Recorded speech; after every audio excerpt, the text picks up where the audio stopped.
Good morning. The Sunday school lesson for April 17th, 2022 is Go and Tell. It comes from Matthew chapter 28, verses 1 through 10. The key verse comes from verse 7. The angel said to the women, Go quickly and tell his disciples, he has risen from the dead. God's Word. After the Sabbath, at dawn on the first day of the week, Mary Magdalene and the other Mary went to look at the tomb. There was a violent earthquake, for the angel of the Lord came down from heaven and, going to the tomb, rolled back the stone and sat on it. His appearance was like lightning, and his clothes were white as snow. The guards were so afraid of him that they shook and became like dead men. The angel said to the women, Do not be afraid, for I know that you are looking for Jesus who was crucified. He is not here, he is risen, just as he said. Come and see the place where he lay. Then go quickly and tell his disciples, he has risen from the dead and is going ahead of you into Galilee. There you will see him. Now I have told you. So the women hurried away from the tomb, afraid yet filled with joy, and ran to tell his disciples. Suddenly Jesus met them. Greetings, he said. They came to him, clasped his feet, and worshipped him. Then Jesus said to them, Do not be afraid. Go and tell my brothers to go to Galilee. There they will see me. Bible story. As it is written in today's scripture passage, very early in the morning, on the day after the Sabbath, Mary Magdalene and the other woman named Mary went to the tomb where Jesus was buried. When they arrived, there was an earthquake. An angel of the Lord came down from heaven. The angel was in front of the tomb and rolled the stone away. He was shining as brightly as lightning, and his clothes were as white as snow.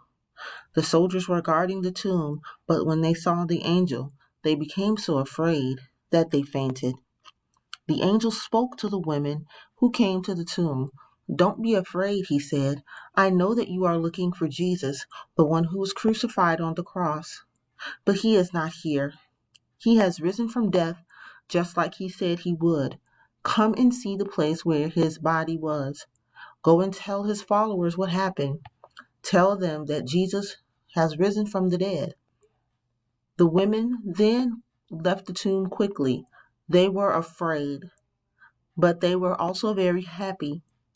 They started running as fast as they could to tell the disciples the news when all of a sudden Jesus met them. The women were excited to see Jesus. They fell at his feet and worshiped him. Jesus said to them, Do not be afraid. Go and tell my brothers to go to Galilee. There, they will see me there. Good Trouble, Part 1. Dad, I learned something really cool today. Reverend Casey said that some trouble can be good, Torian said. That is a term Congressman Lewis used in his lifetime, Dad commented. We learned about him too. I never knew trouble could be good. I always thought trouble was bad, Torian replied. The kind of trouble Mr. Lewis got into changed things for African Americans, Dad explained.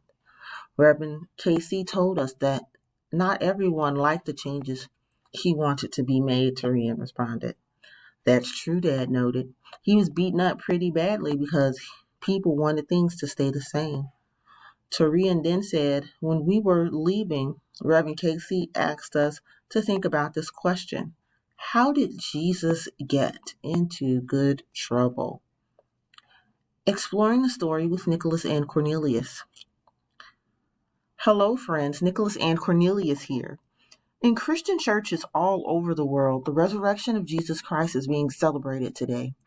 The women had no idea what they would experience when they arrived at Jesus' tomb. At the time, his disciples didn't know that Jesus' death was going to turn out to be a good thing. The Messiah was dead. How would you respond to Reverend Casey's Question. Good trouble, part 2. Wow, that is a really good question.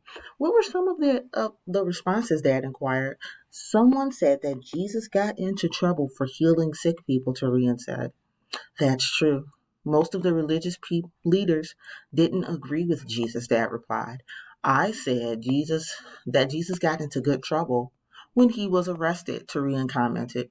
What did you mean by that? Dad asked. Jesus didn't do anything wrong. He was arrested for being the Messiah, Torian responded. That's correct, Dad exclaimed. I'm glad that Jesus got into good trouble. Reverend KC said that his death and resurrection mean that we have eternal life, Torian explained. That's good trouble and good news, Dad said in agreement. Exploring the story with Nicholas and Cornelius. When we turn on the television or browse the internet, we don't have to look far to find bad news or see trouble. The news about Christ's crucifixion was bad, that is, until the women heard from the angel that Jesus had risen. Jesus' death was not a surprise to him. He knew it was coming because he had been preparing for it and his resurrection his whole life. Christ's resurrection was good news to the first century Christians, as well as to us today. Let's pray. Our Father who art in heaven, hallowed be thy name. Thy kingdom come, thy will be done on earth as it is in heaven. Give us this day our daily bread, and forgive us our trespasses, as we forgive those who've trespassed against us. Lead us not into temptation, but deliver us from evil. For thine is the kingdom, the power, and the glory, now and forever. In Jesus' name, amen. See you guys next week.